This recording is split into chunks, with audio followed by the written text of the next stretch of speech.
What's up, YouTube? Bobbles and Ball Cards back with another video.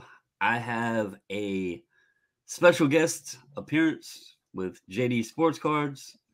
I asked him to come on because the topic today, I didn't just want it to be 100% totally my opinions and thoughts, but to have a conversation on this because I think there's many things that need to be discussed about the sports card quote unquote market and whether it has crashed or um, is the information just being presented in a way that would make it assumed to be negative, I guess is the best way to put it. So, what's up, JD? What's Tell going on, everybody who Bobbles? you are if they don't know. If they don't, they should, but tell everybody who Yeah, you are and well, thank you for hopping on. hey, anytime, man. I appreciate being on the channel. You and I go back a few years now. I don't know. I'm just a guy. I collected cards for forever. I mean, it's kind of similar story to a lot of people, but I was back in the hobby quite heavily in the early 2000s, up until probably like mid 2010. When my twins were born, and then once they were born, I kind of the wife gave me the old evil eye, and it was either stop spending money on cards and buy baby formula, or what do I do? So I went into retirement and didn't come back out until Kobe, unfortunately, and his daughter and those other families passed away, and I have been back. For a solid 2 years now, and loving every minute of it. I've as and some of the people that watch your channel regularly in my channel, I've kind of stumbled upon a little business opportunity, and now and have a sports card business as far as card hedge goes, which has been really cool. But at the end of the day, I'm like you, man. I'm a collector at heart. I love cards. I mainly in the 90s. I'm kind of stuck there. I can't seem to get out of it no matter how hard I try. Um, I get brought right back in, but it's like a shop vac, you know what I mean? I can't help it. But like you, I've seen a lot of things over the years, and I think having the knowledge I had from way back, like 10, 12 years ago, 13, Christ, it's actually like 15 years ago now, when I was buying like '06 Bowman Chrome, chasing Longoria cards. It's the market is very different today than it was back then. There's some similarities, but those lessons that you and I have learned, and others have learned over the years are still there today. But now YouTube is way more prevalent, and social media is way more prevalent than it ever was back in 2008, 2007. You know what I mean? So that's me in a nutshell. Most people that watch your channel, like I said, know me. So Yeah, yeah. nice to see So everybody. so you mentioned the business with Card Hedge, which Yep. allows you to in those that don't know, it is a data tool. Yep. Has your monthly your charts and Yep. graphs things. I Yep. always like when I do a video with it, I always joke around and say, I'm Yep. looking at spaghetti noodles Yeah. because Yeah. I don't do a lot of the Yeah. the the I don't know charts what the and hell this means. well, I just the presentation of it, I like, Yep. laying it out to where Yep. I can explain it Yep. on what I'm trying to get across. And that's Sure. kind of what I did today also because, me and you talked and the data I wanted to use is kind of another thing that I want to discuss a bit. On your screen here, you mentioned the YouTube thing and the Yep. social media space. So there's a lot of YouTube content out there, and Tons. a lot of it is new, Yep. and a lot of it is new people Yep. that also came into cards when the hobby boomed, when Sure. the pandemic struck. It Sure. was okay, you know, let me jump into this game of sports cards. I'm hearing all about it. I'm seeing it on CNBC. These people are making millions of Yep. dollars. I'm gonna jump on YouTube, and then you watch a big YouTuber like, I don't know, Jeff, Yep. or Yep. whoever, and it's like, oh well, they're getting thousands of views, and you hear people, and we all know. I can't say we all, but I have teenagers, so I know like the guys like PewDiePie and all of those dudes Sure. with 100 million subscribers, and they're making Yeah. millions of dollars doing Yeah. YouTube Millions. videos and stuff. Yep. And people think, oh well, I can jump on YouTube. I have a camera and a mic, and I Yep. can make a ton of money on YouTube. It's not Yep. that easy. Um, it really you got to have a lot of views and play the algorithm and all that Yep. crap. And I more so use YouTube. For one, it's an awesome source to be able to connect with people who do the group submissions and everything. I Yep. love doing the previews and the reveals. But then it's also been a space that I can extend my hobby with, connecting, like right now, doing a video with you discussing a Yep. topic, or trying to put out content that I think might help or educate people. Because although folks have tried to say, I'm like this mastermind genius, what I'm not. I'm not. I'm just like all the rest of you. I just have a passion for this that comes across pretty strong sometimes. Yep. Um, But you have and knowledge. I do have knowledge, but I'm also not going to sit here and say I'm a know-it-all. Right. No, Um, and you've never, in the 2 years that I've known you, we've butted heads a few times here and there, but it's not like we're trying to kill each other. It's we're both passionate dudes. right. Um, Well, and you have what I respect about you. And I think if you remember when I was encouraging you for a while there to do more videos yeah. was your Well, hell, when I knowledge. got monetized, I wasn't even Yep. monetizing them. Yep. Yeah. Yeah. Yeah. But your knowledge, I kept saying to you, man, the YouTube needs a voice of reason. And not that I wanted you to necessarily be the voice of reason, because one person alone can't be the voice of reason, right? But Right.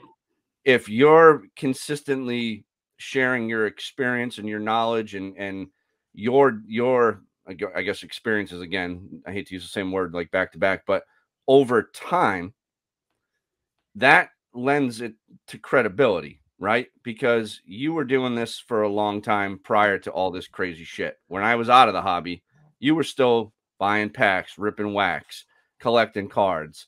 A guy like Eric, those back pages, he's been consistent since what, like 20, I think he said 2005 or something. I don't know, whatever it was, Yeah, but like and I actually wanted to consistency. bring him up because I got mentioned in a video that Flipping Steve did as being like an OG, and like how do Yep. people continue content. And the truth is, my channel isn't as old as I guess people think it is. Right. And I don't Right. know if that comes across on what I talk about, or the way I present the videos, Yep. or the stuff I collect, or what. I don't know if it's people think it's been around longer, but the Yep. truth is, like, Eric is an OG. Yeah. Yeah. Yeah. And Yep. Elite Co, he is a freaking Yep. OG. And Yep. those dudes, like, they blow me out of the water even with the Yep. knowledge of stuff. I do it just, more as hobby. And, Yep. and I know they do too as well. When I say that, it's like, I don't know, like there's so much that they remember. Maybe I just don't remember Sure. everything. Yep. I not like making a joke or anything, but Yep. I No, have no, had no. a Yep. very serious concussion, so Yeah, sometimes yeah. the old noggin doesn't work Yeah. like it should. Yeah. But anyway, so what I ask you to come on for, because for one, you do see pricing data all Yep. the time. You All work the with the damn data time. tool, and combined with myself looking back, and I keep seeing all these videos, and that's why I have this up. Sports market crash, high-end sports card market crash, how rising inflation is wreaking havoc on the trading card market, all of this stuff, right? Yep. And it's all become with these popular YouTubers and this and that, the ones getting, 3.6 thousand, 25,000, 9.3 thousand, all these thousands of views. And all they're continuously discussing is how sports cards are crashing. Yep. And you hear about all these dumpster fire, doom and gloom, cards aren't worth buying, yada, Yep. yada, yada, over and Yep. over and over. And I was thinking back and I was like, well, I specifically remember that I sent an order to PSA, my one and only time ever using PSA. Yep. And I sent some Luca Doncic prisms and this sort of thing. And I remember having like, I don't know, 8 or 10 base Lucas. And I was like, I remembered having the Zion prism bases, the job, prisms, all Yep. that stuff. I was like, man, I remember what I was selling those cards for. Right. Well, eBay has this beautiful feature that you can go into your performance and Yep. look at your history, and it actually lets you go back to 2018. Okay. Now, when you go back to 2018, it only gives you like item numbers or whatever. It doesn't give you your descriptions. But in 2019, it will give you the descriptions. Okay. So I got on there playing around, and I was like, well, I was selling Zion prisms in December 2019. I did my range from like, late 2019 to February 29th. It was a leap year of 2020. Okay. And I was looking at some of my sales in there, and I was like, well, I was selling Zion Prism base raw for $40. Yeah. And then I went on eBay and I was like, well, what are these doing today? How bad have we crashed? Yeah. And I was like, well, shit, they're still $40 to $50. Right. How is this a crash? Like, what are people complaining about? Right. And what is the pop on that card? Like 30,000+ in a Yeah, PSA 10? It's crazy. So that got me thinking further. And what I did was I went back over here. Yep. And I did this video on September 7th of 2020. Okay. And I talked about the sports card roller coaster. What a crazy ride it's been. Yep. And I took points from what cards were selling for in July. Then I did price difference in August. I put the date on here, what they were at in August, and then current pricing, which was in September, and how they had kind of peaked and went back down, right? Yep. Yep. This was in 2020. And as we Okay. know, August, there was a spike of 2020. Yep. We also remember another spike Yep. that happened in February of 2021. So this video actually predates that second spike. Sure. So I took cards from this, and I have 8 examples that we're going to go over and discuss. Okay. Before we get into that, what is your personal feeling? And you said you got back in, you said 2 years. So Yep. Early 2020, I'm guessing. Yeah, like January, literally the day Kobe died. You said Kobe. Yeah, okay, yeah. Kobe died. I can remember exactly what happened. I pulled in my driveway. Kobe, I got the alert on my phone that there were reports that Kobe Bryant passed away in a helicopter crash. The ESPN. Yep. So it was I around remember 12:30. Yep. The first 2 things I did, I texted my buddy and I said, dude, I think Kobe Bryant just died. And then you jumped on eBay. And then I went on eBay and bought 2 of his rookie cards without even thinking, without even thinking about it. I'm more impressed that you were even able to purchase anything on eBay. And I'm going to say why, because I specifically remember that day too. Believe it or not, I was in this very room, this card room that I have. I was sitting on that floor, and I was going through a box of cards. The night before, me and my wife were talking about Kobe Bryant because LeBron had passed Kobe on the scoring list. Okay. And she asked me, why isn't Kobe cards worth more? Worth more? Why isn't Kobe respected more in cards? And I was explaining to her at that time, it was like, well, you have Michael Jordan, you have LeBron James, and then stuck in the middle there in 96 came along this kid named Kobe. And he bridged that gap to take basketball from Jordan to LeBron. Now, no disrespect at all to Kobe, but he was that middleman. Yeah. He had an amazing career. Some people put him as the GOAT, but he was the bridge. Because when Jordan first retired, let's face it, basketball lost a lot of its luster. And they needed something. So Kobe bridged that gap. And, I was like, I'm actually looking at, some Kobe Bryant cards. It's funny you're talking to me about Kobe. And then the next day, she was at the grocery store and that alert came across. And I just, like, I basically dropped my phone Yeah. and I texted her and I was like, I don't know what the hell's going on, but I just got an alert that Kobe died in a helicopter crash. Yeah. Yeah. And I remember the same thing. I jumped on eBay because I had been looking at Kobe cards. And I say I was impressed you could buy anything because I would go to newly listed, and I'm Yeah. not even joking. I remember it. You could go to newly listed, click on the newest card that it showed listed, and as soon as you click on it, it says, sorry, you missed out. Yeah. Like Yep. they were selling just as soon Yeah. as they were being listed. It was maybe because I also by I think default from what I learned back in the day, I knew PSA 10s were gonna, be starting to get that crazy, whatever the hell it would be. So I went automatically to a PSA 9. Yeah. And that's what I bought. I remember I bought a Fleer rookie card for like $45. I bought the UD3, the hardcourt prospects one for like 50. And then I grabbed the other one out of UD3 there where he's like dunking. And I think by the time I got to that one, this is all in a matter of minutes, it was $75. I was Yeah. like, I bought 3 cards, spent like $150. And I was like, all right, what am I doing here? Because I was Yeah. already dangerously going down the rabbit hole. The What cards I came wound in. up, I'm sorry. go What were you ahead. gonna say? No, I was just No, gonna go say the ahead. cards came in. My wife was like, "You're not gonna collect cards again, are you?" And I said, "No, I was just grabbing some Kobe's, because he had passed and blah blah blah." And then like by like the third day of February, I'm buying Kevin Garnett's. I'm looking at Jordan. I'm buying some baseball cards. I'm like, all right, I'm back. So I actually picked up, I remember distinctly, I picked up the Metal Universe, the Bowman's Best, Yep. and the Metal Universe that has the planet in the Yeah, background. yeah, yeah. I picked up those 3 the day he passed, and then I was like, excuse me, I was like, okay, things are getting out of hand. Let's let it Yep. pass a little bit.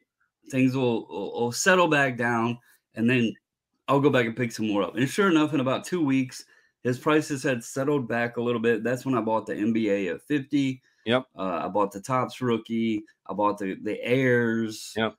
Several others of his that I Yep. had my eyes on once they settled back down. They were still up a little bit. Now, speaking of which, as we know how prices progress, and Mm-hmm. Kobe is an example where more than the pandemic happened Yep. to work, to push his prices.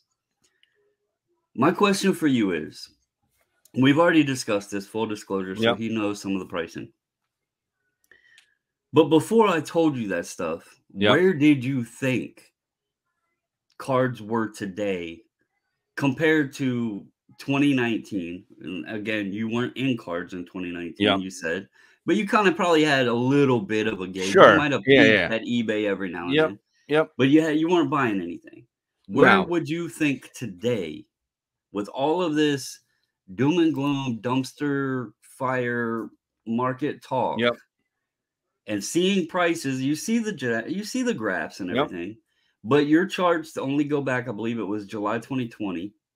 I think they go back. Yeah, it depends. Some go all the way back to like March or April, but mostly, yeah. So like, So it's still not back to yep, December. So you not don't get not to to, see that full correct. scale, Right. line. Yep. Where would you personally think they were? So if you without looking, I would think cards are substantially up from 2019. Just knowing what I know, right?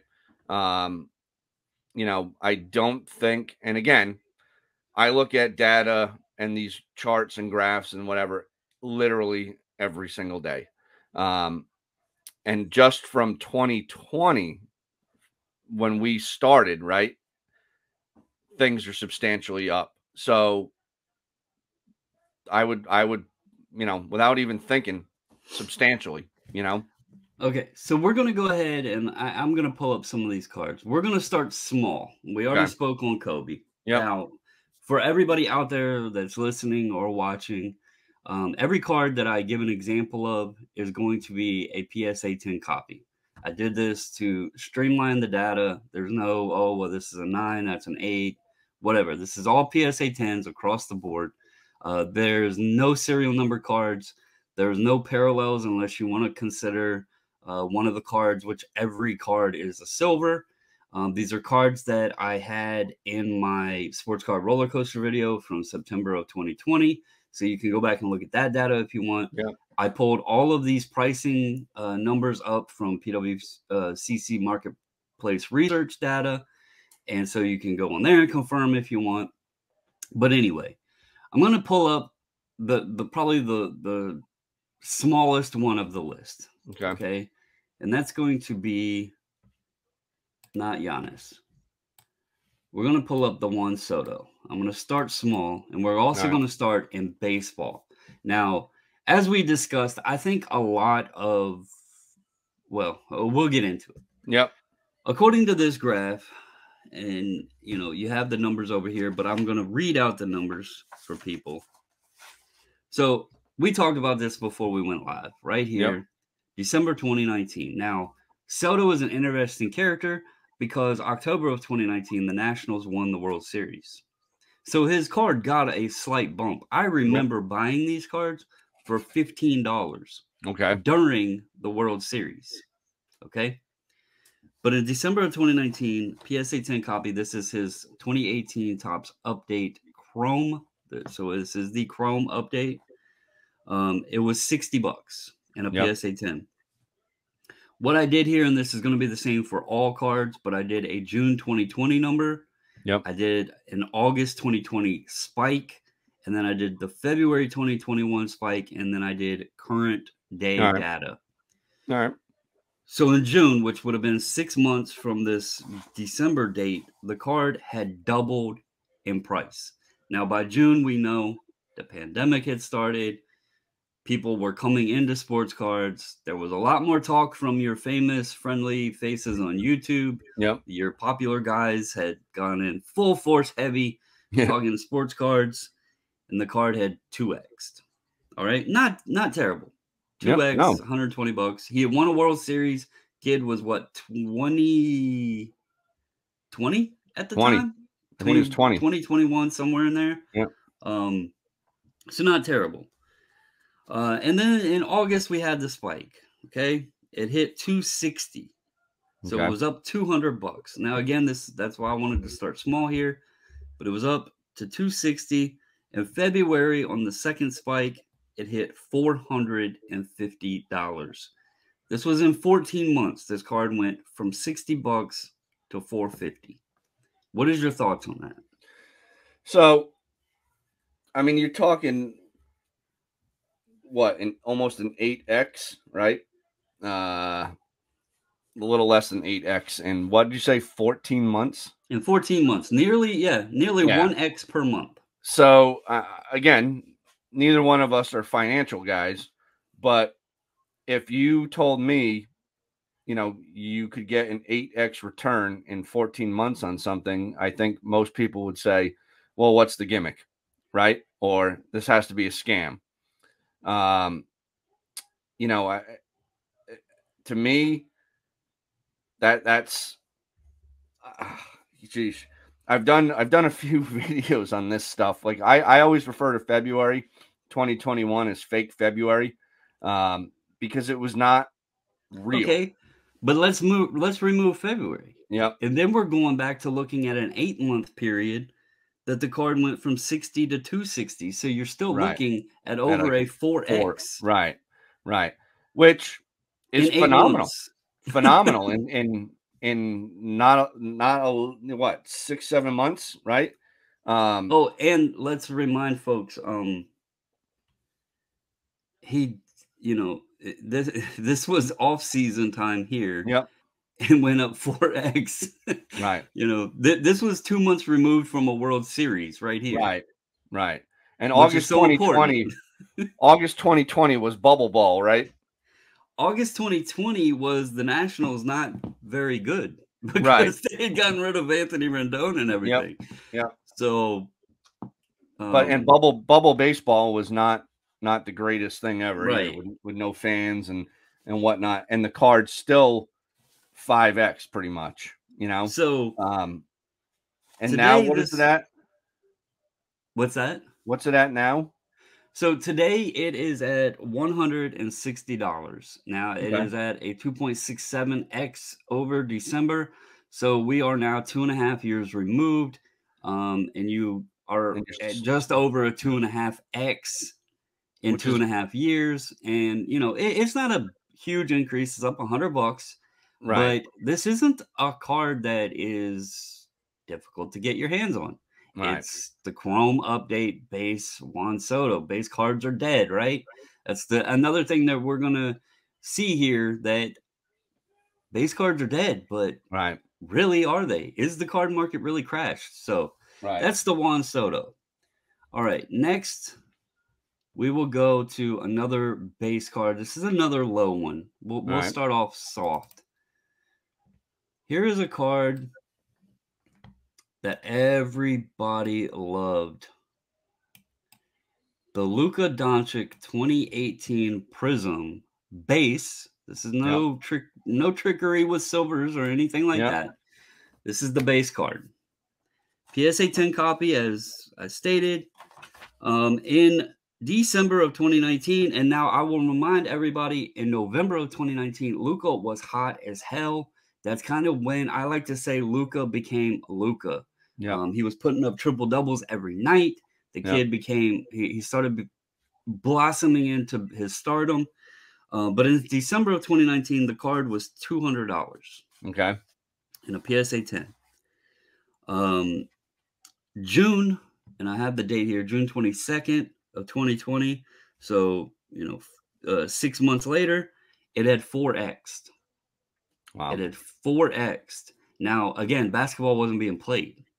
Right. And it had 4x'd without Luca dribbling a ball, without Yep. him making a layup, without him taking a sip of Gatorade, Yep. any of that stuff, without playing, what is his name, Boban. They weren't Yeah. dancing around, Yep. whatever. Yep. It had 4x'd for him to sit at home and maybe make a TikTok. I don't know. 4x. Okay. Correct me if I'm wrong, but in August, they still were not playing basketball. The bubble started in what, December somewhere? December 2020, maybe? I thought they were playing basketball then. Either way. Right. We'll say, for the sake of this, we'll say they were. I can't remember specifically. No, I because know it was December, fall, winter time. I think they were playing in August because the season was kind of come to an end in what, maybe October or something, and there was only going to be like a month off, and they had like a month in between the start date of December. People were saying maybe Christmas and the draft, how are they going to ram all this in, yada yada yada. So I Well, think they, either way, yeah, for the sake of this, yep, Luca he hadn't won a ring. yep, He hadn't won an MVP. yeah. Oh He had wait, like he 12 still straight. hasn't. All He he still had, like, hasn't. yeah, he still, all he had at the time was like 12 straight triple doubles under his belt. So in that spike in August of 2020, that card had hit $1,650, or over 8x from December of 2019. So in 8 months, the card had went up 8x. Wow. Tell Noticing a me theme here. anything on earth outside of gasoline that Right. might go up 8x in 8 months. Well, gasoline goes up 8x in like an hour. That's that's the problem though, right? Like, and thankfully I never bought one of these cards, but the endless amounts of people that were talking about this card as a sound investment and that it would never get down to this value or that value. And I remember getting crushed saying that that card would come back down under $500, and people were hammering me. You're an idiot. You don't know what you're talking about. And I'm like, fellas, there's already, Well, and I think at the time there may have been like 12 to 13,000 in the pop. And I was like, I'm going to say this real quick, though. On the flip side, I also remember a conversation that you and Card Currency had that was like, oh, but there's so many Luca fans that Yep, the yep, population yep, will never yep, exceed yep, the demand of the card. yep, So yep, there was like mixed reviews. yep, This was a popular ass card, and people were yep, looking at it in both ways. yep. And Cards, his opinion was there were way more than whatever 1,000 people in the world, right? I remember that episode well. And his take was, there's more people in the world that want the Luca Prism than there are Pop Report, right? So the demand would stay there. Right. So yeah, so I mean, there's a lot of different schools of thoughts. I could see where he was coming from, but I was not necessarily one who was like, I don't know about this. The reason that when you get to a pop this high, the reason that it becomes a major issue is now you have to have over, and I put this card, I put the pop on here because the current population, as of this morning, was 18,519 in a Yep, PSA 10. The reason that becomes an issue is because at that point, then you have to have collectors that are stashing away 18,000 copies to right, where this card doesn't continuously right, circulate into being obtained. This right. card is, even if half of those people, 9,000 people said, okay, I have this Luca in my collection, I'm Yep, never letting this go. You still have 9,000 copies out there that are going to be continuously flowing around yep, and the prices are going to, change. yep, Now, the interesting part on this, Luca's peak was in the August spike. yep, In the February spike, he actually only hit 1,300. yep, But, 1,300, that's still a 6.5x over his $200 price. yep, So you're still talking 14 months and, from 200 to 1,300. Currently today, as you see here, the card is sitting at $330. okay, So even with a PSA 10 population of 18,519, yep, this card is still up 1.65 for 65x, yep, or $130 increase. Now, again, these are smaller increases. yep. But it's still a very nice increase. Exactly. And this is like using these two examples before we get into the bigger boys. Yep, My point with this is when you have these folks out there that are constantly talking crash, crash, crash, crash, crash. mm-hmm. If you're going to speak crash, I want to see below this. Right, If you're going to tell me that these cards still have no value to them, it's no point in buying cards. And this is ultra modern stuff. I'm not even getting into vintage because right, that would just blow your doors off. right. Not you specifically, but No, no, no. I the know what you're increase saying. in rate, Yep, yep, this is all, modern, ultra modern stuff. And yep. again, easily Readily obtainable available. copies. Yep. Um, we need to see it below this before we get too head over heels. Now, I'm going to get into some bigger ones, and we Okay. will go with Giannis, or the lovely boy Giannis. His card is taking more of a beating, even though he won a title, Yep. but he's still up $375. It's Which not is crashed. no. Now, if people are saying, well, yeah, it has. I mean, it was way up here. Now it's way down here. The point to this video isn't has things decreased. It's the point that it has not crashed. Right. This stuff up here should have never existed. No. These No. prices were all artificial. Yep. All of these prices, they were Yep. artificial. It was your folks coming into YouTube, doing videos, and you'll see it with basketball really heavy because so many people were basketball, football, basketball, football. And I'm going to go on record right now, and I've done this before. I have said that a card I personally owned was not worth the value that it was at. I'm going on record right now to say the next bubble that will crash in sports cards, if you want to call it crash, is going to be football. Yep. Because we discussed this yesterday. Everybody is talking Josh Allen, and Joe Burrow, and Justin Herbert, and Mac Jones, and Trevor Lawrence, Yep. and Patrick Mahomes, and Lamar Jackson. And that's what everybody's going after. But nobody is thinking they are all in the AFC.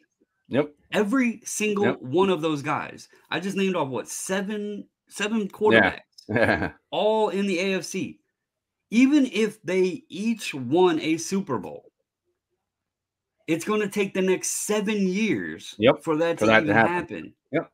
And that would also mean that none of the dudes over in the NFC Are Oh, winning. and which, by the way, I didn't even mention the homeboy Russ Wilson, who is Yep. also now in Denver. Yep. You know, another AFC team. Yep. It's not just a gimme, give me, hey, I'm winning the title over Yeah. here.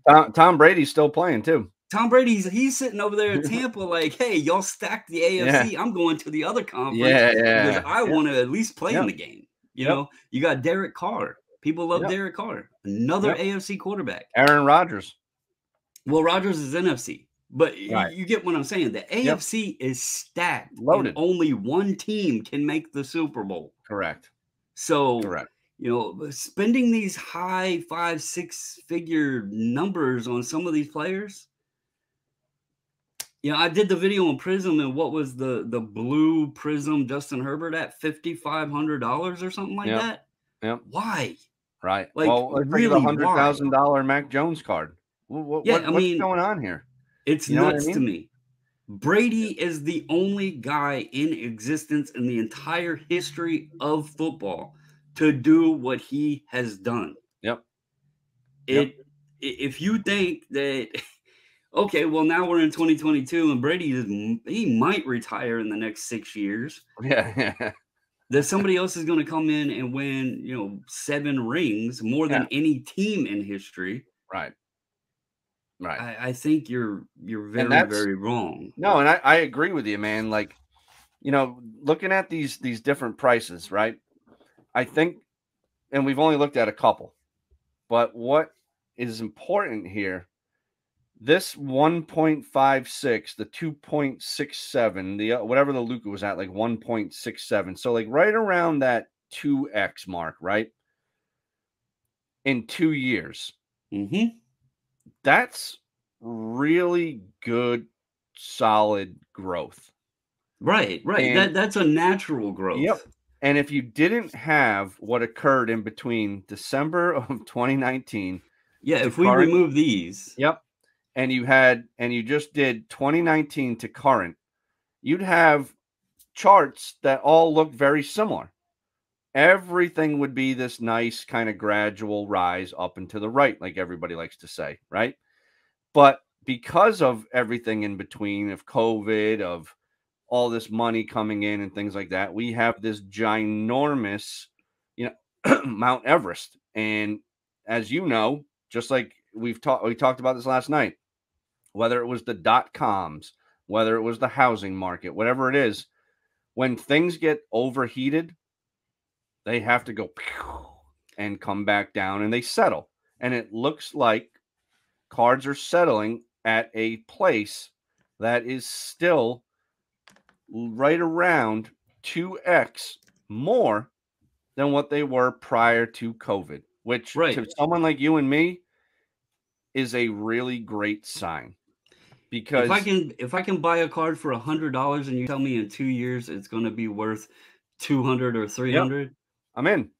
And that's as a collector, I just want something that even is just sustainable. Yep. Like, if I pay 100 and, in 10, 20 years, when I hand it out to my kids, if it's still $100, fabulous. I don't need it to 20x or whatever some of this stuff did, because people didn't want to hear it because, again, the popular heads out there that were getting thousands upon thousands of views were given this, investor speak and talking about the market instead of, and then generalizing the statement of the hobby when they didn't understand that isn't how this works. Well, remember when you'd buy said card, right? This is just this is an Anthony Hardaway Hoopstars insert, Hoopstars insert, right?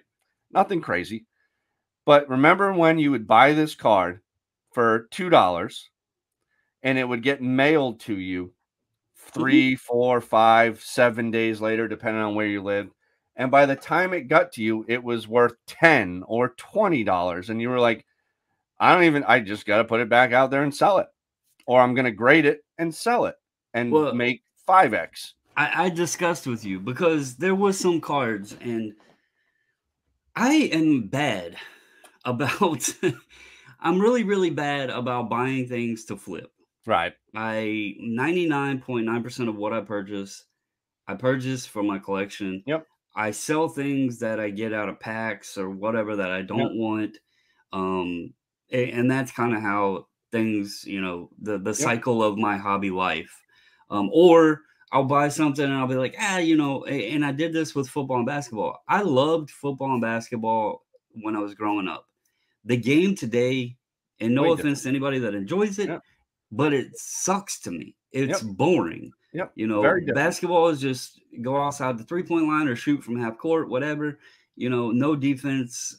I loved the Jordan, the Shaq, Right. the Patrick Ewings, the Akeems, all of those. I loved that era of basketball. I loved the competitiveness. Football, same thing. I loved, and not that I wanted anybody to get hurt or have concussions or any of that, but I Right. loved when teams would run the ball, when you had a Yep. balanced offense, or when the defensive player could blow up the quarterback or the wide receiver or whatever. And now it's Right. powder puff. And if, oh my God, you touched me in a yellow Yeah. flag, Hanky Yeah. comes out and, Yeah. wah, wah. And Yep. so Yeah, now all they guys are getting do, ejected. now all they do is pass because either the ball is caught for a Yep. 60-yard touchdown or there's a flag and they're at the 1-yard line for pass interference. Yep. The odds are too great to worry about a 3-yard gain running the ball anymore. Right. So the games are just boring to me now. Yep. The same thing. This is an off the wall sport, but NASCAR.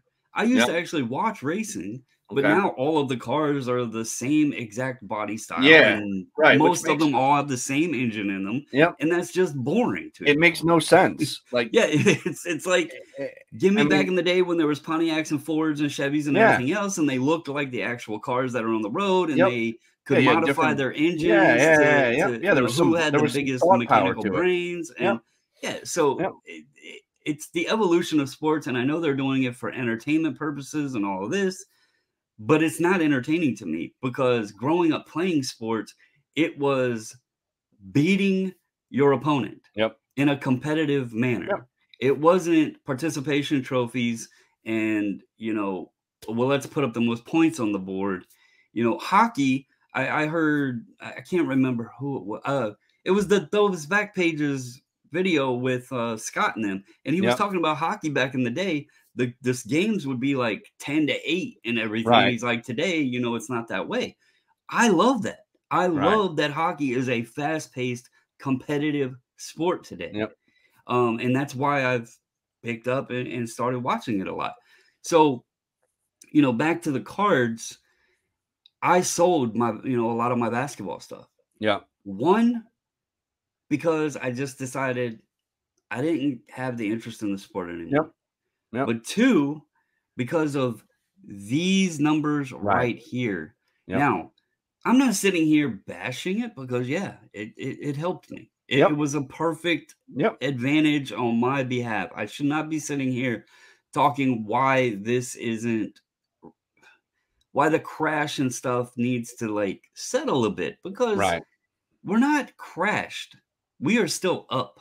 Right. The whole hobby. Now, I've shown Soto, I've shown Luca, I've shown Giannis. Yep. Let's go look at the guy we were talking about earlier. All right. And that was Kobe. Okay. Kobe has more than the pandemic involved with him. Yep. He also had, obviously, the accident, which sucked. Yep. But it did change his pricing. Now, I had spoken a long time ago about how Kobe Bryant Topps rookie cards raw were $5. Yep. I remember December of 2019. $5 freaking. I personally picked one up at a card show and I came home, put it on eBay, sold it raw for $500. So I do know the raw prices even went insane. Yep. So for the Kobe pricing, and I do have a little notebook here. Yep. I'm not just making this all up. Kobe in December of 2019, you see it right. You barely see any red. You know, it's way, way, way Yep. down here. That's how spread this thing got. Yep. It was $200 Okay. for a PSA 10. In June, which was after the accident, you Yep. know, the initial shock, the prices remember I said things were up and then they kind of settled, Yep. dipped back in and settled down. This card was at a price I could understand. $14.25. Okay. Now, again, Kobe had more than the pandemic pushing his price. Yep. The accident caused the spike. You know, it was tragic. It was unexpected. So it spiked. Yep. And that was completely understandable. But then you go over here, all right? And in his August spike, it hit 4,500. Wow. So in 8 months, the card went from $200 to $4,500. And if you want to gap that further from June to August, it went from $1,425 to $4,500. Right. Again, the accident had happened back early in the year, you know, what, 7 months prior. Yep. And the card kind of stabilized right here at $1,425. Yep. But then it went to $4,500. Yeah. So like, but let's not stop there. 20x. Let's go 6 months later to February and the spike there when this card reached an outstanding $10,000. You're talking 14 months. This card went 50x from $200 to $10,000. Wow. That's not normal, you're telling me? Again, there was multiple factors involved with the Kobe, but 50x, yeah. So I think too, right? What's important to kind of remember as well, because I do remember this. In August of 2020, we saw some switching. And what we saw was, if you remember, money coming out of the Lucas, the Jaws, and the Zions of the world and moving back into the Kobes, the Jordans, the Shaqs, the whatevers of the world, right? So there was like, and I remember saying to myself and to others, you probably, JJ, and some others, like, hey, look, we're starting to get educated here and realizing some things. Money's shifting back to the GOATs, the legends, the guys that have won and have won consistency, the icons, whatever. So and then, here you can kind of see that in this one when I was talking about there was a couple players in these examples where their spike actually peaked in August, and then when the February spike hit, it actually they didn't peak up as high, and then these guys they did. Now, the other thing that you have to think about here that I wondered about when all this was going on, we had this August spike, and then the lull came and things settled back in, but Christmas was coming. And everybody had the excuse, well, prices are down because it's the holidays and people are buying gifts. Yeah. You know, all of that. And then it was like right after Christmas was over, boom, right back up. And we're back at it talking, oh, well, this is normal. You know, the Christmas is over. And I think there might have been one of those stimuluses and stuff around this time. And don't get me wrong. You know, I'm sure the stimulus money helped.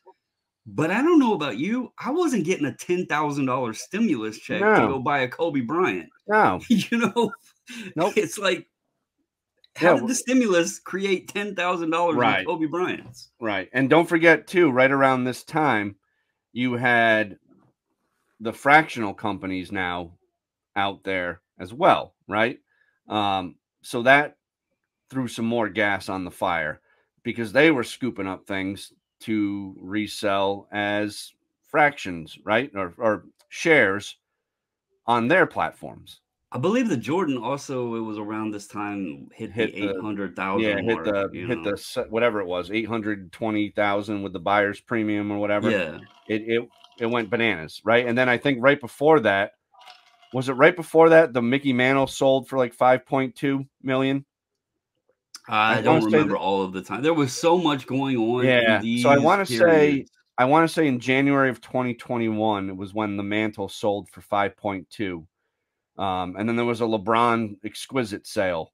And then you had February, like, So even though this card hit 10 grand, and I feel sorry for whoever bought it. yep, me too. I don't know why they bought it, Yep, me either. but I feel Somebody sorry did. for them. Yep. But let's look at realistic and let's remove this, okay? So even here in this, December to June to current, the card is sitting at 1,200 bucks. Yep. That's still a 6x return in 2.5 years. You know, it's only 225 down over this initial Yep. bump, which most likely was inflated a little bit from the accident. Yep. But overall, I mean, if you think about this, say you had spent $2,000 in December of 2019, you bought 10 of them. Yep. Today, you're sitting with $12,000. Right. You know that's if Yep. that's a market crash, Right. Yeah. Right. I, And I, and again, right? Let me ask you a question, because I've said this a few times, and I think it's important to talk about in the overall scheme of things, right? So you see that 10,000 or whatever the Kobe hit there. Are you of the belief or the mindset that there is 0% chance that that card ever goes back to $10,000? yes. Okay, me too. However, I don't think it'll ever hit this number. me either. However, and we talked about this yesterday, right?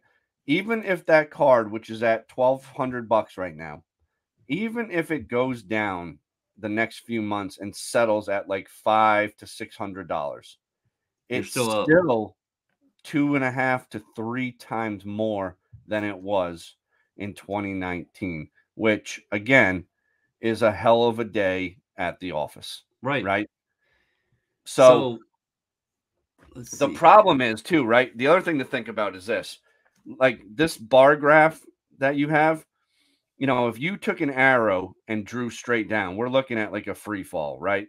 Mm-hmm. But if you look at like a chart on Card Hedge, it's a it's not a straight free fall, but it's a gradual, like, all right, 10, then let's just do a whole numbers, 10, 9, 8, 7, 6, 5, 4, 3, 2, all the way down, right? Along the way, you would hope that whatever, because there was a few sales, I think, in this 10,000 range. You would hope that when someone saw, oh shit, this card sold for 8, I need to recoup something. They sold for 7 or 75 or 5, even whatever, right? Yeah, and If it's going to you, step down. It's going to have yep, a little step yeah. down. If Now, you are still holding this card though from 10,000 to 1,200, all right, I hope you learned something. And it's not that cards are not like valuable or things like that, because they still are. They're still up 6% here on this one particular card. But what happened was people got caught up in euphoria or utopia or they were card drunk. I don't know, whatever the hell you want to call it. Because this stuff was it's really fogged up the space big time, because again, right? Like, and I'll be very honest, I don't have anything to hide. Card Hedge didn't come in existence until 2020. I Market don't think movers, any of them did. none of them did, right? They were all like 2020 products. So none of them, the only one that has the data prior to is either VCP or PWCC. And even Which on is where I eBay, pulled this from. you can't go back longer than a year on Right. Terapeak. Now, So, let's look at something in a different light here, all because you right. just said something, if you did an arrow on this, all right? So if you look at my timing, and I kind Yep. of did this for this purpose, but from here to here, Yep. You had 14 months. Yep. Okay. Then from here to here, you're at 16 months, right? Yep. So a very close comparison of how this went from way down here Yep. to way up here. And nobody's talking. They're talking, well, it's crashed because it's down here now. Right. Well, what they're not talking about is here to here Right. was more Right. of a up than Yep. it has been down from here to here. Yep. Yep. And And I that's on think, every single one of these graphs. yep. And what will be key, like we talked about this yesterday as well, and I did a video on this. I'm looking to buy a Jordan rookie card. And budget wise, I'm looking in between a 4 and a 6. That's where I think I'll be able to get something.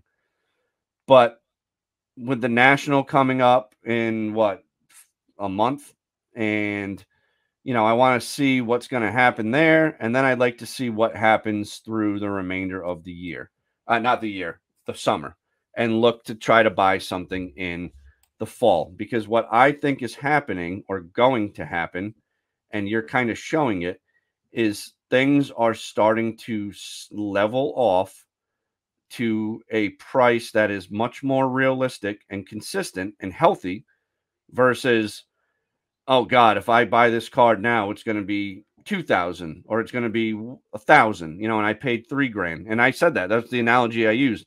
I want to see a couple more months of what's going on here before I decide to drop $3,000 to $5,000 on a card. You know what I mean? And I know if you like, this is, what card is this? So this is LeBron's Topps rookie. Okay. This isn't the Chrome. This is Yep. the base, just the Yep. basic Topps PSA 10.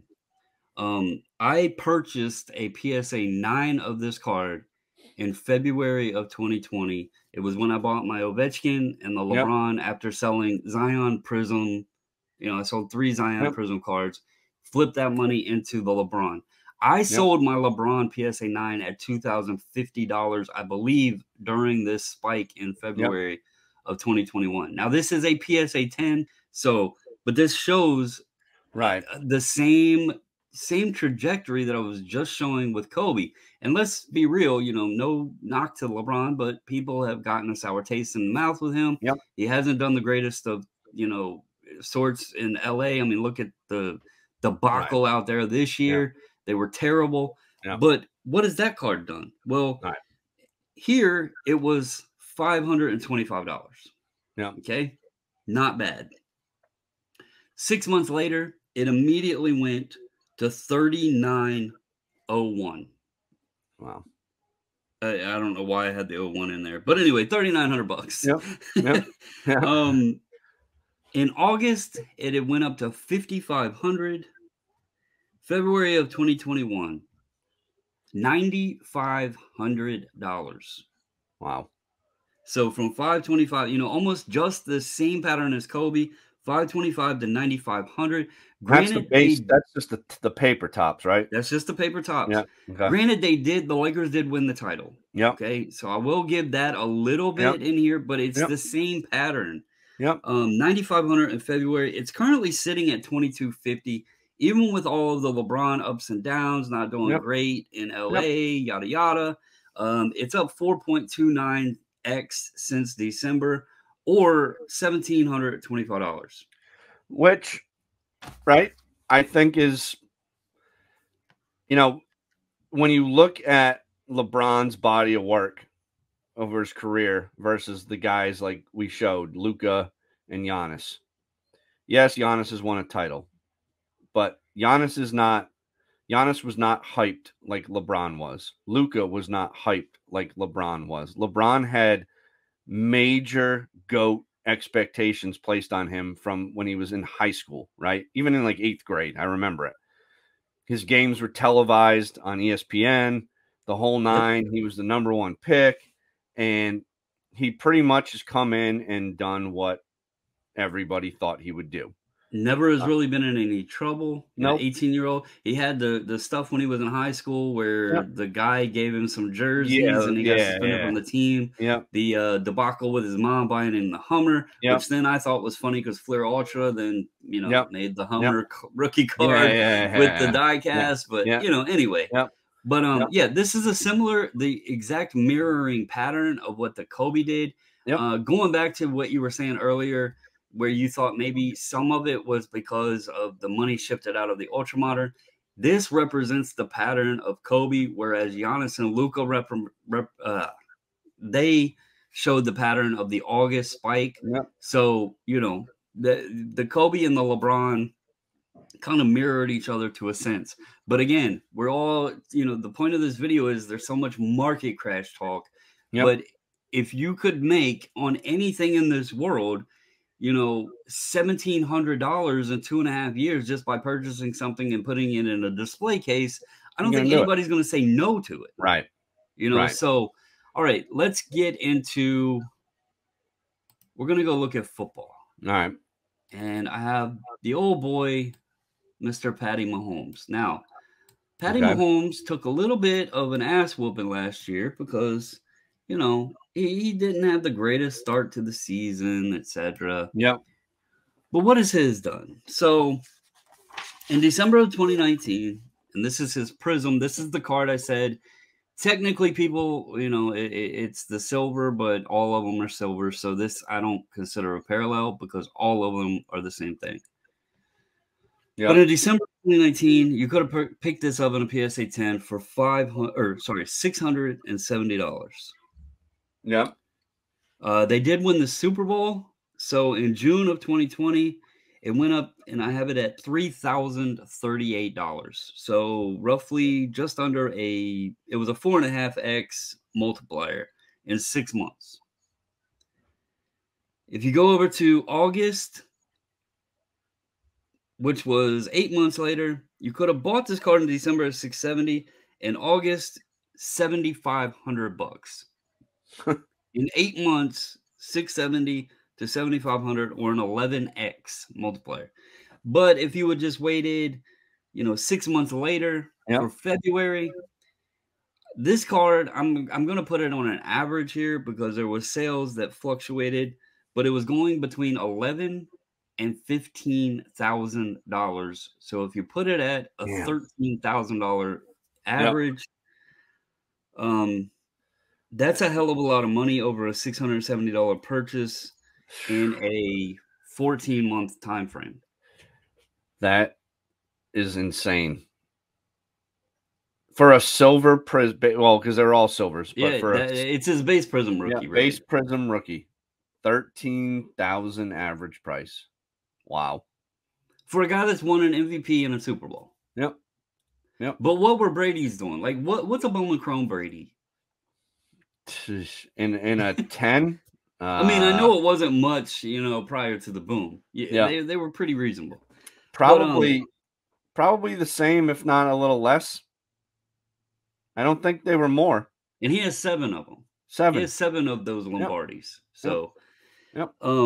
Currently the Mahomes is sitting at 4,000. So even though he took an ass whipping last year, started off the season bad, people were down on him, all of this.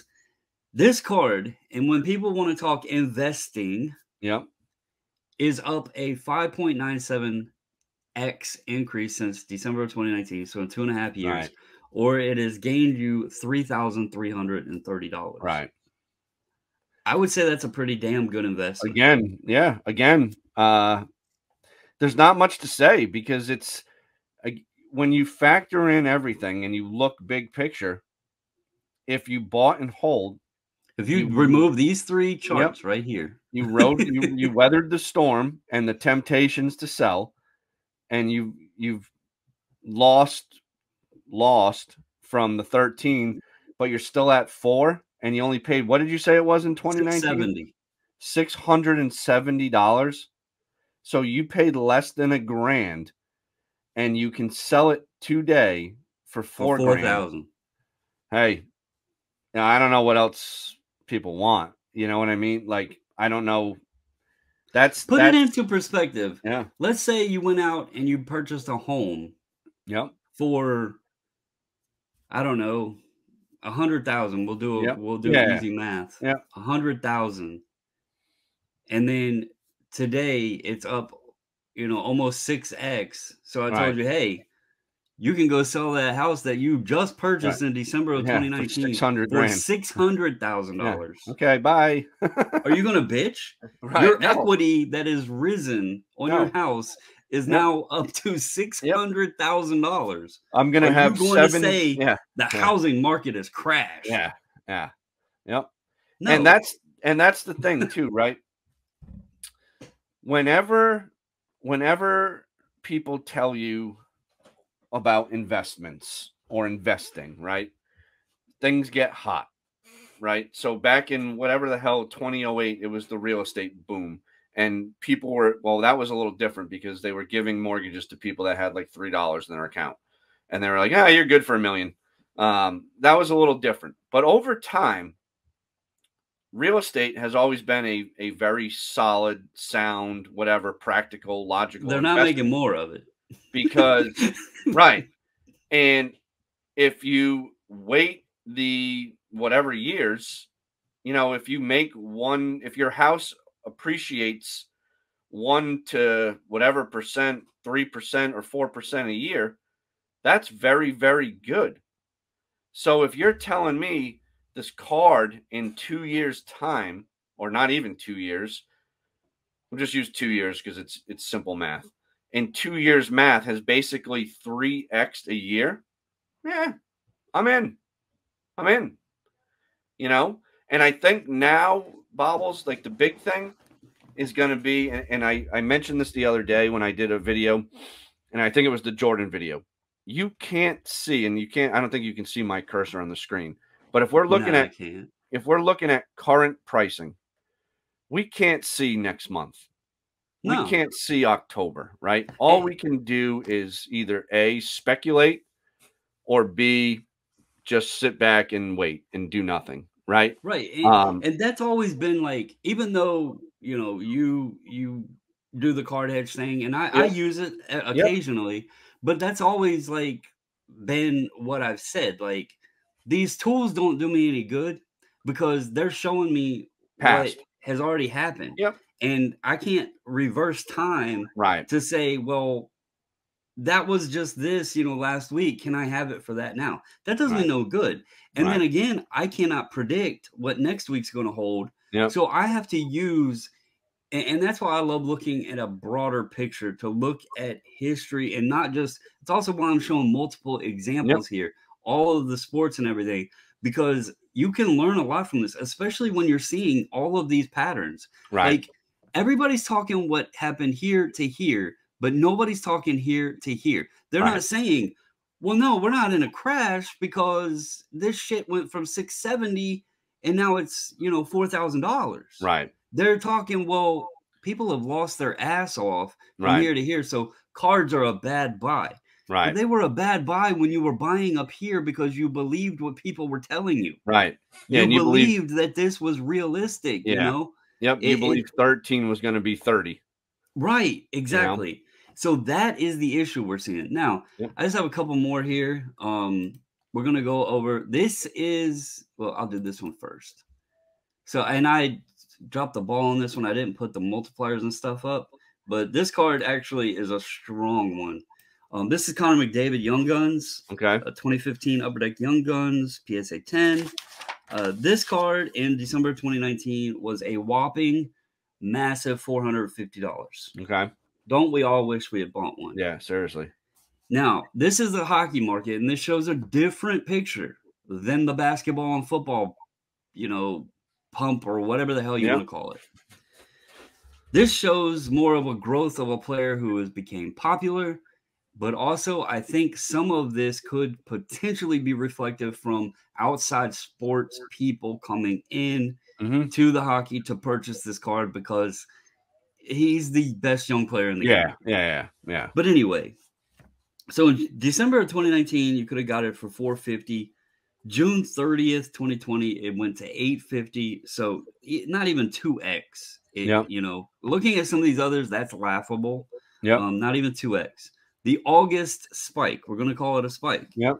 It did $1,100. Okay. So still under a 3x in August, February hits and it goes to 3,000. That's when the card really hit Took where it off, is yeah. today. Yep. It's 3,000 in February 2021. Okay. But again, sports cards are crashing, right? Yep. Sports cards are crashing. Today, this card is still holding strong at $2,750. Wow. It's lost $250. So, and hockey, as we know, right? Because we're both in this space quite a bit. You probably more than me right now, but still, I mean, I pay attention to the game quite a bit. It's not nearly as speculative as football and basketball. There's not much prospecting. Hey, hang on 1 second. Hang on. Hang on one second. Taking a commercial break. Go over and follow Card Hedge. Sign up or hit JD up after the show for I don't want to say any free subscription or anything. Go hit him up to find out how to sign up. All right, sorry. Missed the mail, lady. I just told everybody to hit you up for a free subscription to Card Hedge. Yeah, hey, that's cool. I was like, just go ahead and but no, so anyway, what I was saying was the hype machine is definitely not there like it is in football and basketball. Hockey's more, in my opinion, aligned sustainable. With baseball. Yeah. Yep. Yeah. Baseball even is more volatile because one thing that has flipped the baseball card market around, and it wasn't so bad when all of your bigger, content creators were staying within their basketball and football stuff. But when they started moving over into baseball, it got a little skewed. Yeah. But you have your prospecting.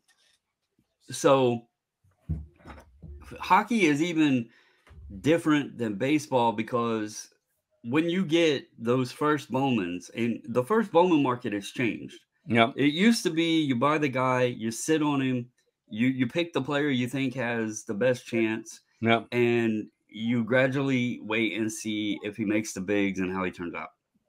Today, it's people buying at a ceiling level on the top draft picks or whoever's on the top 100 board, and then it's praying that they don't go down. It's like you pray that they hold at their ceiling because some of these guys right now, the level they're at, I don't see an increase on them. You're buying at the ceiling, hoping they don't hit a floor. Yep. So even the prospecting game of Bowman and other stuff, there is guys that you could potentially buy at a low level that could end up turning out, but it's more buy high, hope it stays high. Yep. And it's that, but before, it goes back to that gambling mentality. Right. So, and speaking on baseball, going back to the McDavid, obviously I said it's sitting at $2,750 today. So it went from $450 in December 2019 to $2,750 today. Even from its peak, it's only lost $250. Right. Which definitely not crashed. No. The next one is going to be, and this may shock some people, it's a baseball card, and it is going to be Mr. Mike Trout. Okay. Now, a key thing that I say this might surprise people, this is the only card out of the 8 cards that we have discussed this evening or this morning, whatever it is. Yeah, whatever it is. This is the only card that would have cost you $1,000 in December of 2019. Wow. Out of all of the cards we've discussed, the Mahomes, the Giannis, the LeBron, the Kobe, the Lucas, this is the only card that would have cost you $1,000 in December of 2019. Okay. So it was, as stated, $1,000 December 2019. In June 2020, it hit $2,550. Okay. When you go to the August spike, it went to 3,500. Now, keep in mind, those of us that follow baseball know Mike Trout has not had the best of the past 2 years. No. He's doing pretty good this year. Yep. But over the course of the past 2 years, again, this is a reflective chart of why the entire market was just simply uncharacteristic. It was out of whack. In basketball, they weren't even playing, the cards were going up. Right. Football, they weren't playing, cards were going up. Baseball, Mike Trout sucked for the past 2 years. He was hurt, everything else, and his card was still going up. Yep. So August of 2020, it hit 3,500. Over here in February of 2021, the spike there, it hit 5,000. So this card in 14 months went from 1,000 to 5,000, or a 5x increase. Okay. All right. Not crazy. Not crazy. Not crazy. But for a guy that really wasn't doing anything, it was unrealistic. Yep. So in this market crash, everything's going out in the dumpster that's on fire. Yeah. The world's ending. You could have spent $1,000 in December of 2019 for a PSA 10 2011 Topps Update Mike Trout that today would be worth $2,350. Probably on an increase because he's been hitting bombs and having a hell of a 2021. If he stays healthy, he is on pace to battle Aaron Judge for an MVP award again. Yeah. But you're looking at a 2.35x since December of 2019, or an increase of $1,350. Which, again, I think is pretty normal. Comparing him with Soto, because those two guys are kind of, yin and yang in today's baseball world. Yeah. So we look at Trout, he's at 2.35. Soto is on a 2.67 with his Chrome update. Very good comparison to show both of them have trajected and held right now. Yeah. And Soto's having a bad year, whereas Trout's having a good year. Yeah. But they're both still very similar. Right. At the same multiplier from 2019. Right. That shows a more realistic picture than just talking about, well, let's look at the last 90 days and see what cards have done. And oh, well, shit, it's doom and gloom because everything looks like this. Well, from here to here, that does look terrible. But let's X this out and look here to here. And I would say cards overall, and I hate using the term, they're a hell of an investment. Yeah. No, and so, all right, a couple of things, right? The first thing is this. Data does not lie, right? And sure, you can manipulate data to potentially however you'd like to use it. But when you look at just the numbers and you take, okay, card X sold for 1,000 in December of 2019, then it went to this, and now it's at this. All right. Yes, you got a little bit of a whoop and then a this kind of thing going on, right? Up and then down. But if you started at the beginning and just went to today, again, it's just so here to here. And I think the other key piece for people to take away from this is healthy growth. Right. It's if it were 30x, I'd say, fellas, if you got one of these, sell them.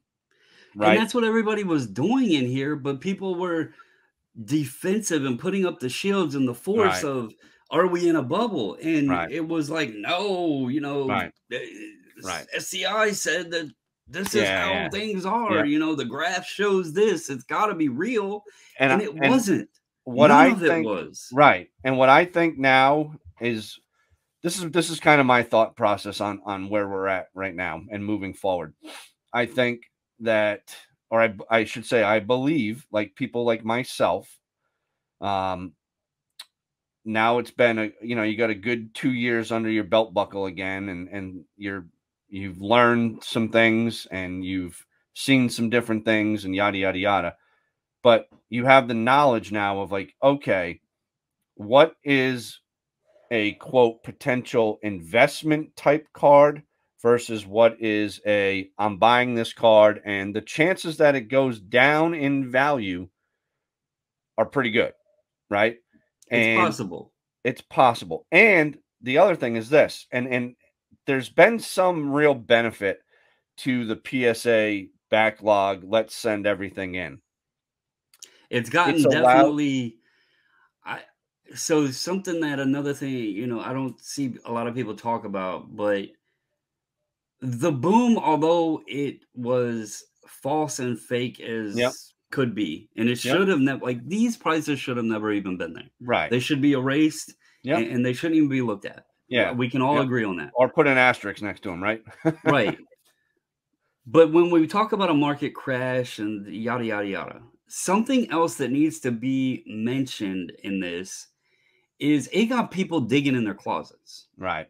It got people finding cards that had low pop. It's why Yep. I always say just because something is low pop today doesn't mean it's going to be low pop tomorrow, because Right. anytime it gets some eyes on it, Yep. people are going to go start digging. Yep. Also, I don't believe that low pop always means valuable, because rare doesn't always mean Right. valuable. Yep. You could have Yep. all of the one-on-ones in the world, but if nobody wants the player, Right. it doesn't matter. Yeah, Right. a So pop one Glenn Rice card isn't gonna, yeah, pay off your house. you got to find the one guy out there that may still like, Yep. Rice. Yeah. But I think with all of these trajectories, it shows the same thing. This was just chaos. Yep. This was people didn't know what they were doing, and they were believing false, false Yep. advertising that Yep. was being put out there in the content space. If you tried to help people, they didn't want it. They wanted to just believe La La Land, that they were going Yeah. to get rich. I think some of this could have been big money that Yep. came in and was, again, believing the investor people. Yep. And now they're kicking themselves in the ass because they've lost money. And I Yep. think some of this market crash talk is folks that were pushing the hype. They were Mhm. pushing, like pumping that pump, inflating it all up. And then when it came back down, it was like, oh, the economy is, and don't get me wrong, gas prices suck. I know there's people out there struggling. I'm Yep. not like Yep. in any way saying that isn't the case of the No, world no, today. no, right. What I'm saying is I don't think, I think even if the economy was strong, this was still going to happen. I mean, this wasn't overnight. This was February of 2021. Right. This had to come back down. Yep. That was the realistic portion. But Yep. on every single one of these, I had them in green. Increase, increase, Yep. increase. Yep. To put out a full picture, the total value of these cards, if you purchased the 8 cards I showed Yep. in December of 2019, and another thing, when you said the data don't lie, I also want to explain, like with the Mahomes, I said it was 11 to 15, averaged it at 13. If this, like at $1,000, if it had an $800 sale and like a $1,100 or $1,200 sale, I put it at the average of 1,000. Yep. I didn't Yep. just use No. Yeah. the Yep. most highest sale Yeah. that I Yep. found and I went with like this is specific December. Yep. This I put June 17th. Yep. Then I did August and the August spike, Yep. February spike. I did not just say, okay, let's make this look good and put the price values up there. Yeah. That isn't what I did. Yep. So just with that. But to buy these cards in December of 2019, we could have spent $3,780 on 8 Okay. cards. What is that? An average just over 9? Well, yeah, my math clicker isn't one to work. But anyway, 8 cards, $3,780. Okay. If we wanted to go ahead and, since the market's crashing, and we wanted to sell them, the value today is $14,090. So you're looking at, in 2019, an average of $472.50 a card. Okay. Versus what was today's value of the 8 cards? $14,090. Versus an average value of $1,761.25. So overall, a little bit higher than a 4x on all your cards. So if you go to work tomorrow, Yep. and I'm just throwing round numbers out here. If you go to work tomorrow and your boss says, "Hey, John, we're going to give you $25 an hour." Yep. But, and for those who don't know, John works in the school system. But there's Yep. another school that calls him and says, "Hey, John, we want you to come work for us. We're going to give you $100 an hour." Yep. Bye. Is your salary crashing? Right. No. Nope. And so I think the big takeaway, right? If you think about what we've talked about, and if people watch this far, God bless them. I think they'll listen as a podcast type thing. Yep. But if you take one thing away from this, patience and big picture is key. Not like we get very short-sighted in the world we live in, right? Everything it's got to have it now, right? And we've said this before. We've all used it. Like, Amazon can deliver to your door in like a day on certain things. We've gotten into a very on-demand type society. Not everything in the world. Investing is not an on-demand type thing, right? Nope. Day trading is extremely stressful, and you have to have like years of experience to be very good at it. You and I couldn't sit down at the computer right now and buy penny stocks and cash in for millions. We don't have the knowledge, right? But Or what in we do, 14 months, right?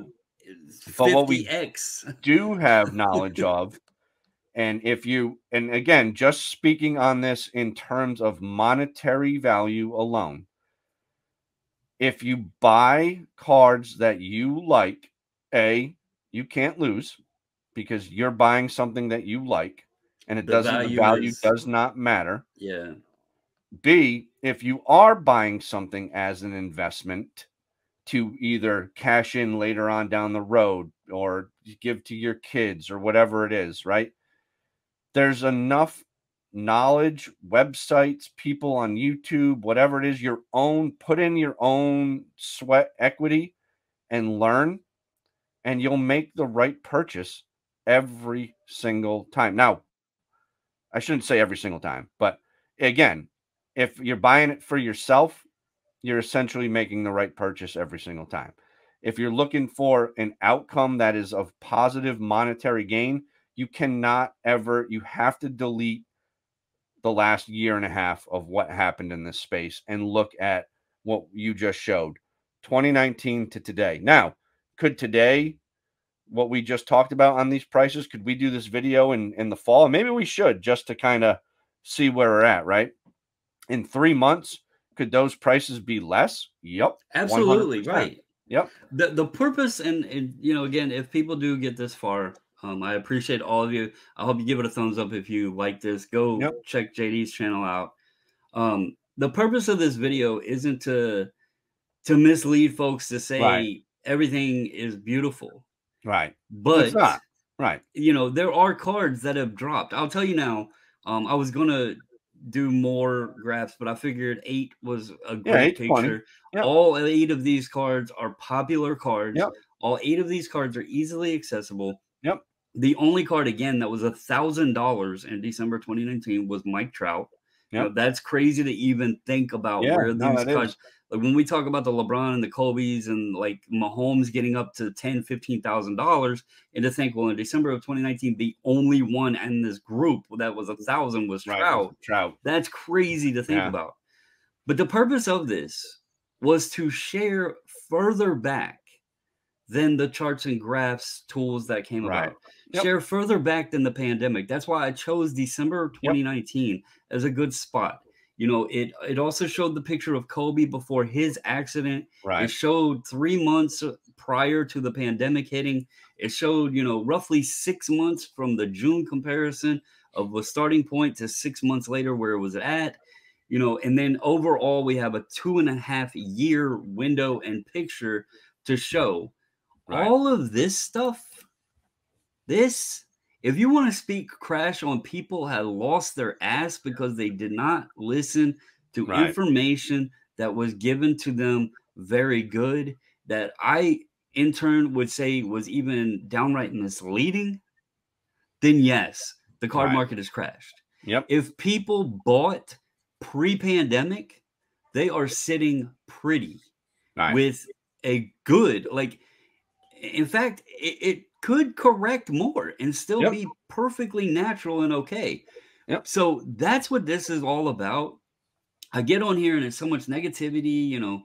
The dude AIH, he's always like, well, people don't want you to speak negativity because you're talking down. It's not about that. Right. It's about the education of the hobby, Right. because a lot of people weren't into cards. You, even Right. yourself, having knowledge of cards years Yep. ago, Yeah, I wasn't around. but you weren't around in Right. December to know that Right. the you know, the Connor McDavid was 450 Right. bucks. Yeah. No clue. And None. so putting this stuff out to talk about 2020 or 2021 and where Yep. shit is today and calling it a crash, okay, fine. Yeah, Right. it has dropped.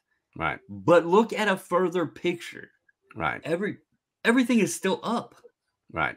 So this stuff, to me personally, is misleading because Hmm. the crash happened because the spikes were misleading. Right. Well, and they were so what's the word? I don't want to say Straight dramatic. up. Yeah. They Like, were so dramatic. yeah. Yeah. Yeah. I guess that's the only way to say it. The Or increase in drastic maybe is a better drastic. word. There you go. There you go. The price increases were so drastic that it was hard to even keep up, right? It It was was a actually at daily one hit. point it was stressful Yeah. because I was buying things, and thank God I still have behind me all my stuff that I bought, like my Garnets and Jordans and things. But like, I bought those cards with the intention of grading to keep, and it's allowed me to have my 5-year-old son now know who Kevin Garnett and Michael Jordan is, and he knows LeBron James because of, the shows he watches. They always say LeBron James or whatever, and he knows Yeah. Cristiano Ronaldo because he's into soccer and those kind of things. But it's cool to connect him and, like, my daughter to the past, right? Like, my daughter, we've talked about this, she's into soccer cards. Well, because of that, she's learned history. She's learned who Mia Hamm is, who Brandy Chastain is, who so-and-so is, who this one is. And now she has, her Alex Morgans of the world to look up to. And it's cool because it ties everything together. It allows me to talk about people I actually know and then show them old footage of different things or whatnot.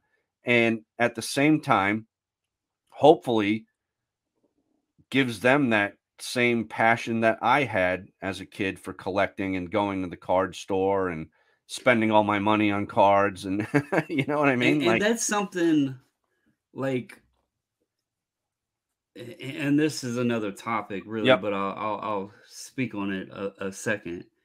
Um, as someone that has kids, yep, and I've kind of mentioned it a little bit. My kids, my daughter will be 17, my son will be 22. All right. yep. And yours, you have them at a younger Yeah, they're age all range. 11 and below.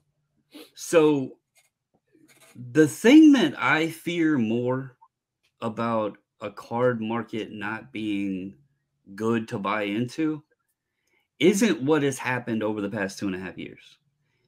When I hear people speak on what is a great buy for the next 20 years, Yep. that's where things get a little skewed for me.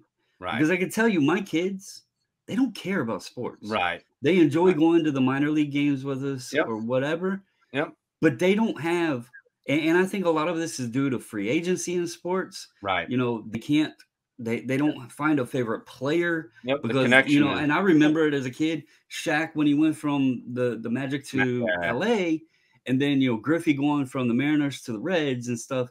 It was hard to connect. That's when Yep. things started getting Garnett, Yep. he left Minnesota. Yep. Marbury left, Yep. It was hard because we always, like, unless, and I'm right outside of DC, and I've never Yep. really cared for the football team or Yep. the Orioles or anything like that. I was always more, I found a player I liked. Yep. And when they would move teams, it was always hard because when they were on the Mariners, I became a Mariners fan. Right. Or when Shaq was on the Magic, I was a Shaq Penny fan. I think that's some of what it is today too. Then you have video games, everything is videoized. I'm sure even your kids are connected to phones and stuff. Yep. Social media. Sports are an afterthought. And I think, again, a big truth to that and something that people could actually look at was the pandemic. Right. People realized they could survive without sports. Right. And my fear isn't what is going to happen next year or 2 years from now. It's the generation behind us. Right. Because we hear people say, well, my kids are in it and they're learning business and this, that. Well, they're only getting attached to the financial aspect of cards. They're not loving the cards for what they were. They don't have the Beckett magazine that they sat down and seen the Mickey Mantle or the Babe Ruth in, and now that we're old adult nerds and then we can afford one, we want to go out and buy it. Right. They don't have that connection to the cardboard. Correct. I don't know that in the future that they are going to be as significant. And then you throw out a population of 18,000 on a Luca-based Prism. Right. Will it be $5 like the Kobe Topps was in December of 2019? Yep. And it's a very real thing. And I think that, and you touched on this long before most did, the digital stuff. Yeah. Digital cards. Is going. And people laughed at me. No, I know. I remember telling you. I remember being in the comments going, "No friggin' way." And if you look, like one of the things that we do, and I never ever talk about it because I don't understand it or have NFT pricing in it.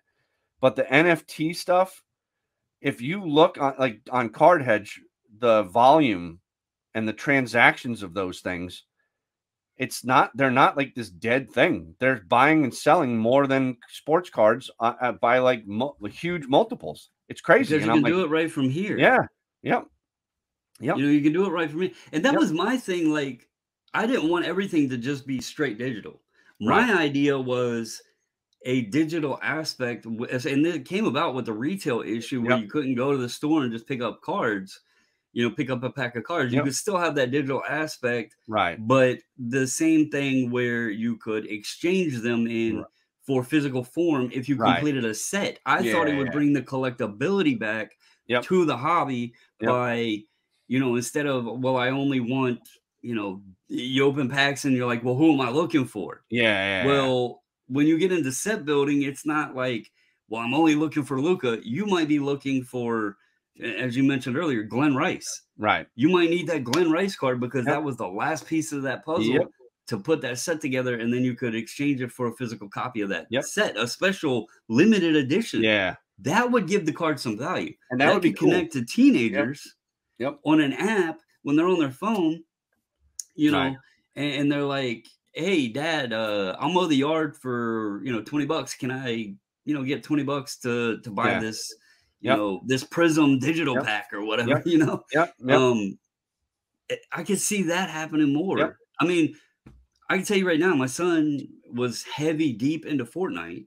And he would go to work and come home and it irritated the shit out of me because he would spend his paycheck on Fortnite, opening them stupid little boxes the battle to get packs, digital clothing for his character. And I'm like, dude, go buy real clothes. Go out there and spend your money on some real clothes. Now you got to have the right emote, man.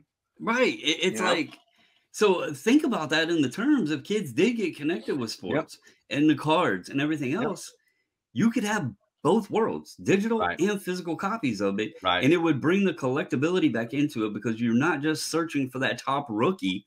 You might need that off the wall common dude to complete your set to get that limited edition set. And that would have some value because there's not a million copies of Wander Franco out there. Exactly. So I mean, just kind of like wrap things up, man. I think that I appreciate you having me here because um, it's always fun to get on and talk with someone else. I learned. I said this the other night when I was on Retro's channel. I stopped doing the lives on my own because I feel like I'm talking to myself, even though there's a chat going on. I wish that there was a way to, maybe it's just include the link in the chat or whatever, but I really enjoy having someone else to talk to about this stuff. And that is the cool thing about YouTube and StreamYard and whatever else, Instagram. You can get on and chat with people and, being Right. 7,000 miles from each other, right? And that puts the hobby into it. And Yep. it's not the reason I wanted you on is because this has been eating at me. And I've been so busy with the card orders and the Yep. SGC orders. I never have gotten the time to sit down. And I Yep. didn't, I wanted to dig in further and back to 2019. I Yep. wanted to paint the picture. Anybody that has watched my channel for a long time knows I have always dug in further Yeah. than the boom. I Yep. wanted to show a more realistic picture and to tell people just calm down. Yeah. Yep. Sure, there is a lot of money that has been lost if Yep. people were buying Kobe's at Yep. $10,000, if they were buying the Jordan PSA 10 at $800,000. But has stuff crashed? No, Nope. it has not crashed at all. If you were considering a 4x multiplier or 3.5x multiplier as a crash, I don't know what you really came into cards expecting. Right. Because again, show me anything out there that I can buy today, Right. and in 2.5 years, it's going to give me a 3.5x gain, guaranteed, over Right. and over and over and over again. I will buy 100 of them. Right. I mean, Right. anybody in this world would. And I So, think, right. And if you're of the mindset of you're not really sure, go look at the stock market over time. When it crashed, it was doom and gloom. The world's ending. We're screwed. Well, if I'm not mistaken, but what was it? The housing thing was the last real crash, right? The auto industry, the government's bailing out everybody, yada, yada, yada, right? Well, what has the stock market done since then? Reached all-time highs. So, and I think, what do they tell you? Over this, whenever the hell the stock market started in the 20s or the 30s, the average rate of return since that time has been 8 or 9% or something like that. So you're averaging 8% return a year on stocks. If a different quote investment class is only going to give you 2 to 4 realistically, that's okay. Because there's a piece to this that is not money driven, whereas business is bottom line dollars. You're I can tell you working now, for your shareholder, every time I see those back pages do one of his videos with his vintage cards. Yep. And he's just sitting there showing his cards off and just having this good old chat. Yeah. And he's showing, his Maze 51 in like a PSA, I think it's a 6 or something like that. And then his mantle and everything. And I'm just like, if only. Yeah, same. I mean, like, this I guy. don't know if people actually realize how much is sitting. Like the other day when I had those cards sitting on my table, I left them just sitting there so I could sit here and just look at them. Yeah. Because it was incredible. It was incredible to see them all like that sitting there. And then I see his stuff and I'm like, that comes from a guy that wasn't looking to buy today, sell tomorrow. Right. He wasn't looking for the game of, well, if I buy this Mickey Mantle, I can sell it in 2 years and it's going to make me 4x in value. Right. He is collecting and he adjusts his collection. That's part of what everybody has to do. Yep. You have to adjust what you're going after. He has, I don't know how many Hank Aaron's. Yep. That is a sign of somebody that just enjoys and loves the cardboard. Right. Does he know he has a Yep. a valuable collection? Yep. Absolutely. Yep. But I also truly firmly believe that if they went to zero, he would still love them all the Yep. same. Yep. And the difference is he bought them, and it goes all back to everything that revolves around in this card market. The grading arguments, the crash, the boom, the everything. Everything, it goes back to the same thing in this in sports cards when you're speaking value and losses and gains and this and that. Yep. And it goes back to cost to obtain. Yep. If you were buying in December 2019, you're sitting pretty. If Yep. you were buying in August of 2020 or February of 2021, you have lost your ass off. Yep. It's simple as that. There's no secret sauce to it. If you buy at the right cost, Yep. at the right time, and for, I'm going to say, the right reasons, Yep. there is no crash. Correct. Plain And and simple. and I think so. You hear a lot on the investment side of the world. The big thing is dollar cost averaging, right? So if you're big into Bitcoin, right? Well, I can't go out and just buy one Bitcoin at $66,000. I'm not Clock Rockefeller. You know what I mean? So, but if I can afford $10 a week of Bitcoin, okay, well, I'm buying $10 a week worth of Bitcoin at 66 grand. Now I'm buying $10 worth of Bitcoin at 21, whatever it is, $20,000, right? So my $10 has now increased my amount of Bitcoin I'm allowed to buy because the value has dropped overall. But as it goes back up over time, Your all of earnings are those, going to be more. all right. So, and the same thing in the card market. And I struggle with this piece because I think everybody's always looking at that. You know, everybody puts out because it's newsworthy, right? LeBron sells for 3 million or 5 million, or the stupid logo man thing that's going to do whatever it's going to do, right? And All that's right, what well, you, caused a lot of this hype to begin yep, with, you get because I can tell you, I can clearly confirm to you, in 2019, we weren't getting these emails and pops, right, yep, CNBC alerts yeah. and this, ESPN wasn't ESPN. covering it, They weren't showing people right? record-breaking sales every other day on a Yep, sports card. yep, So that caused some of this yep, movement for people to come in, because again, it's like, oh well, shit, I have one of those. That's why yep, you hear so many people that pull out their junk wax from the yeah, 90s. Oh, I yep, got, how much is this worth? How much is yeah, this? And you can tell the people that have heard yeah, that this card sold for X amount of money yep, wherever, and now they think their box of cardboard yep, is worth a ton of money. yep, You see it all over Facebook Marketplace. I got 1,000 cards, and they're just in this yeah, box, and they want $10,000 for it. I yeah, know yeah, what I have, and it's like, yeah, yeah. no, Now you don't know what you have. no.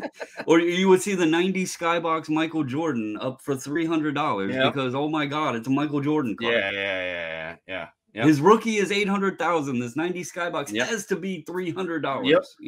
No, Yep. Yep. it Yeah, he's doesn't. got his tongue out in the picture. It's a Right. variation.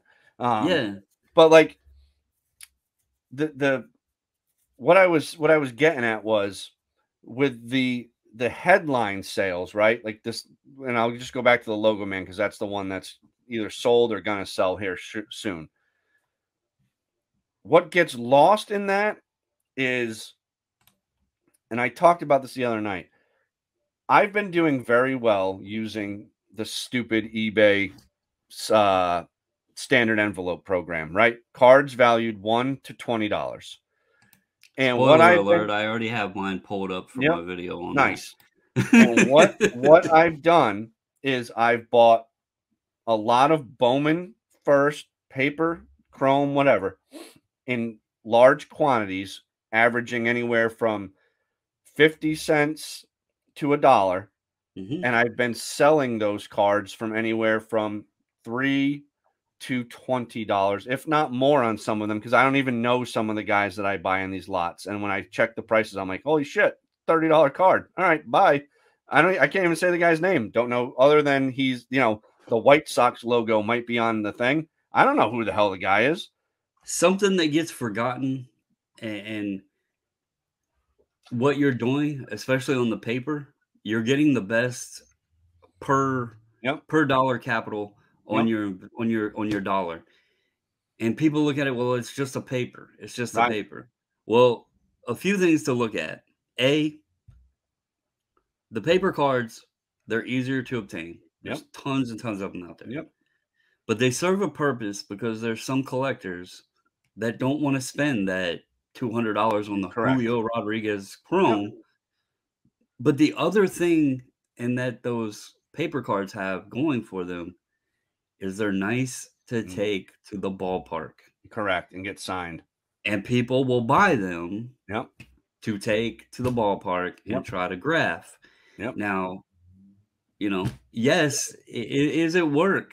Do you have to sit down and list a few items a day or whatever to keep it going? Sure. But guess what? If you don't look at it as that word work, and you look at it as part of the hobby, and you have fun with it, it makes it so much better. I am not making the $1,000 sales that I was when I was selling off stuff that I had purchased that went up. But guess what? I'm having more fun now. I'm actually having a blast, Same. It's awesome to see that card that's sitting in the cardboard box that I would have just left there because I had no use for it, of some guy that I didn't think anybody wanted. And I can put it on eBay and it sells for $1.99 or $2.99. Real quick, I love it. Real quick. So these boxes hold what? Like 200 cards maybe? Give or take, 150 to 200 cards.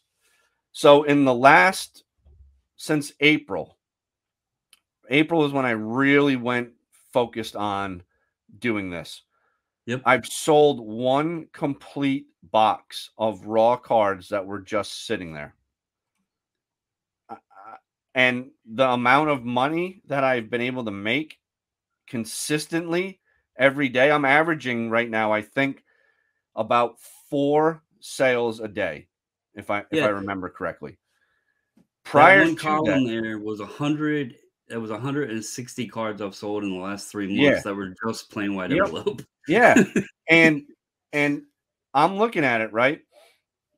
It cost me a box of envelopes, which I just had to buy more. So $2 a box for 40 envelopes. A top loader and a penny sleeve, and then a team bag. And all I do is put it in the damn thing and print the label, and off I go, right? No bubble mailer, no cardboard, no taping it, no this, no that. So I do a few extra steps on it, but it's worked out really well for me, and I have a little process that goes with. But it's cheap, Cheap. It's cents on the dollar for the supplies. It's something, to be honest with you, and this might not be the best word to use for it, but it's almost therapeutic. Because you're just sitting here, you're going through boxes of stuff. Sometimes I find a card, like here's an example. I hit up Kevin Canara about this. I don't know if he wants it yet or not. He hasn't let me know. I didn't even know I had this, but I was going through a box, and it's a Jason Kidd Stadium Club. But it's the first day issue. Now, I reached out to him and I was like, hey, I found this in a random box. I don't know if you have it or not. And he's like, actually, I don't. That dude has like Jason Kidd's out of the wazoo. I sent him a ton. Randomly in a box that I didn't even know I owned. And it's just fun. I can turn on Spotify, listen to some music. I'll turn on YouTube, listen to the market crash while I'm sitting here listing my 2, 4, $8 cards or whatever, just having a good old time. I wake up in the mornings almost every single morning. People love to buy cards at night. Almost every single morning I wake up, I got an alert on there, eBay item sold, your buyer paid, blah, blah, blah. And I'm just like, this is fun. It's way more fun. And then you sprinkle in a graded card sale in there, everyone. And it's nice because prior to that, all I ever listed was graded cards. Same. And I never listed anything. Here was the other fault. I never listed anything unless it was like $20 or $30 Right. or more. It was just like, Right. it was not worth my time, you know? Right. And now I'm looking back on it, I'm like, I could have been doing this all along. All I paid along. for an eBay store where I get what, 3,000 listings a month or Right. 30,000. I don't even know what it is. Yeah. And I was listing 20. Yep. It was like, Yeah. why was I even paying Yeah. for Yeah. this? Yep. Yep. Yep. So, So, all right, buddy. Well, all right, man, we're approaching 2 hours. I yep. do appreciate it. We covered a lot.